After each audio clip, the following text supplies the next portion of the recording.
Энергетикалық сусындар адам ағзасына өте қауіпті. Оны күнделікті пайдалануға болмайды.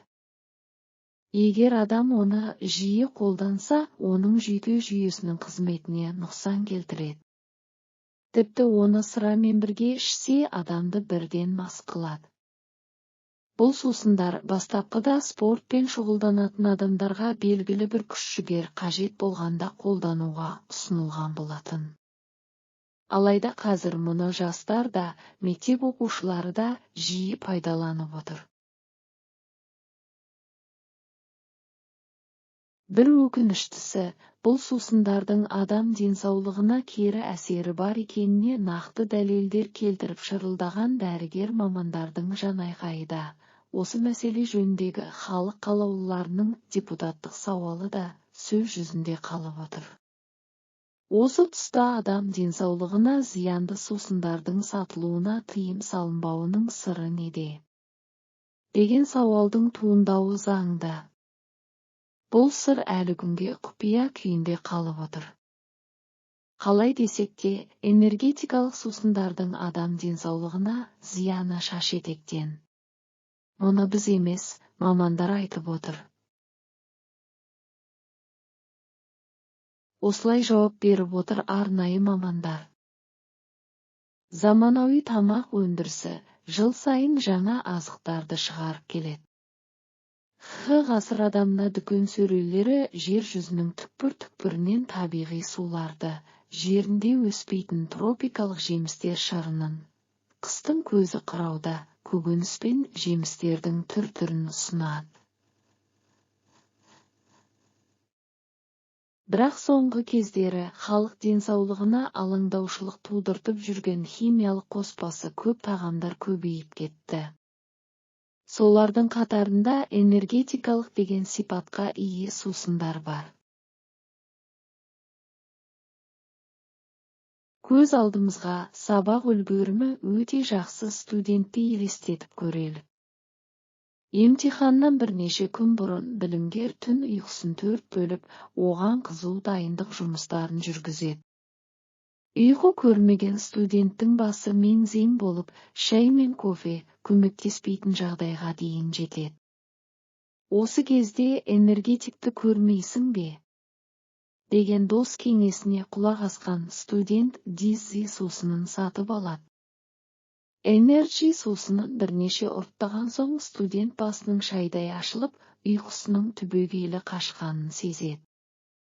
Адам белсенділігін мұншама арттыратындай энергетикалық сусынның құрамында не бар екен деген сұрақ туындайды. Мұндай сусындар тек химиялық қоспалардан дайындалады: кофеин, каротин, таурин амин қышқылы, глюкоза, матеин, мелатонин және кей сусындарға гуарана тропикалық жемісін қосады. Енді құрамға енген бұл заттардың қасиеттеріне жеке тоқталайық.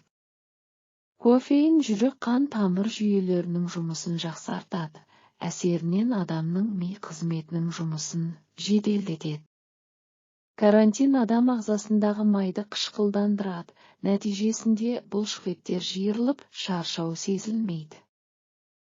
Таурин амин қышқылы медицинада жүрек ауруларын емдеу үшін пайдаланады. Бірақ 0,5 литр энергетикалық сусынға не себепті мың? Таурин қышқылы қажет. Оны көп мөлшерде қабылдау, керісінше кері әсер етеді. Глюкоза қанды көбейтеді. Бірақ дозасының тым көбеюі ағзаға қауіп төндіреді. Матеин. Тропикалық жеміс ағашы, ол қарынның ашқанын білдірмейді. Мелатонин. Денеге алдамшы күш беретін химиялық зат.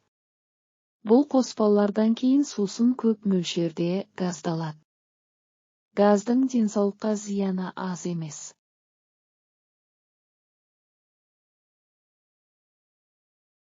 Дания және Норвегия елдерінің білікті дәрігерлері сусындардың сатылуына қатаң тыйым салған. Себебі оның құрамына кіретін фармацевтикалық қоспалардың мөлшері дозадан тым асып кеткен. Бұл адам денсаулығын түгел апатқа ұшыратуы мүмкін. Энергетикалық сусынды қабылдағаннан кейін алғашқы 3-4 сағатта адам өзін қуатталғандай сезеді. Бірақ сусын күшін жойғаннан кейін бас айналу, лоқсу, ұйқысыздық, соңынан барып күйзеліс мазалайды.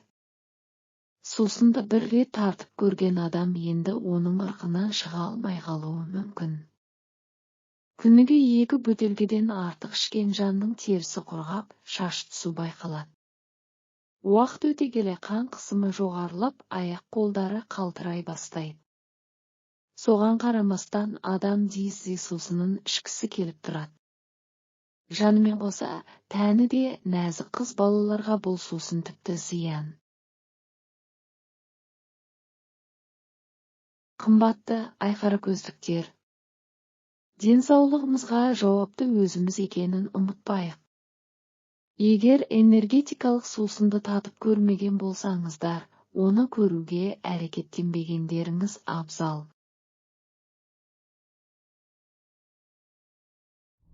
Ақпарат пайдалы болса тіркеліп лайк басып пікір қалдырыңыздар.